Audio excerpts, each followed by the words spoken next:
চট্টগ্রাম বন্দরকে আন্তর্জাতিক মানের করতে বিদেশি ব্যবস্থাপনা প্রয়োজন রয়েছে বলে মন্তব্য করেছেন নৌপরিবহন উপদেষ্টা অবসরপ্রাপ্ত brigadier general M Shakhawat Hossain. বলেন, এক্ষেত্রে দেশের স্বার্থ রক্ষা করেই এগুচ্ছেন তারা। বন্দরের গতি বাড়াতে লাল দিয়ারচর কন্টেইনার ইয়ার্ড সহ আরও ৩টি স্থাপনা উদ্বোধন করেন তিনি। আবু জাবেদের ছবিতে চট্টগ্রাম থেকে নয়ন বড়ুয়া জয়ের রিপোর্ট। দেশের অর্থনীতির হৃৎপিণ্ড চট্টগ্রাম বন্দর। এই বন্দর দিয়েই ৯২% আমদানি পণ্য উঠানামা হয়, একই সাথে হয় রপ্তানিও। তাই কন্টেনার জট এখানে নিত্য ঘটনা। এই সমস্যা ঠেকাতে লালদিয়ারচরের ৩২ একর জায়গায় কন্টেনার টার্মিনাল নির্মাণ করছে চট্টগ্রাম বন্দর কর্তৃপক্ষ। সোমবার সকালে লালদিয়ারচরে কন্টেনার ইয়ার্ডের উদ্বোধন করেন নৌপরিবহন উপদেষ্টা। পার্কিং লট নিয়ে চিটাগাংয়ের সবচেয়ে বড় প্রবলেম হতো এবং অনেক সময় দেখতাম যে বন্দর এক রকমের অচল হয়ে যেত।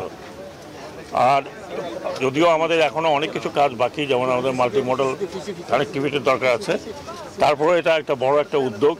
বলেন, চট্টগ্রাম বন্দরকে আন্তর্জাতিক মানে উন্নীত করতে বিদেশি ব্যবস্থাপনা প্রয়োজন রয়েছে। আন্তর্জাতিক অঙ্গনে যদি আপনাকে যেতে হয় তাহলে আপনাকে আন্তর্জাতিক পর্যায়ে যে সমস্ত এফিসিয়েন্সি আছে সেই সব এফিসিয়েন্সির ধারে কাছে আপনাকে যেতে হবে, যেটা আমরা অনেকখানি গিয়েছি। পরে বঙ্গোপসাগরের কোল ঘেঁষে বে টার্মিনাল এলাকায় পরিবহন টার্মিনাল উদ্বোধন করেছেন নৌ পরিবহন উপদেষ্টা। এই সময় চট্টগ্রাম বন্দর নিয়ে নানা পরিকল্পনার কথা জানান বন্দর চেয়ারম্যান। ওখানে আমরা কন্টেনার রাখবো, বাট ওখানে পাশে এপিএমটি ওনারা প্ল্যান করেছে একটা ট্রাক টার্মিনাল করবে, যাতে আপনার রাস্তায় কোনো ধরনের কনজেশন না হয়।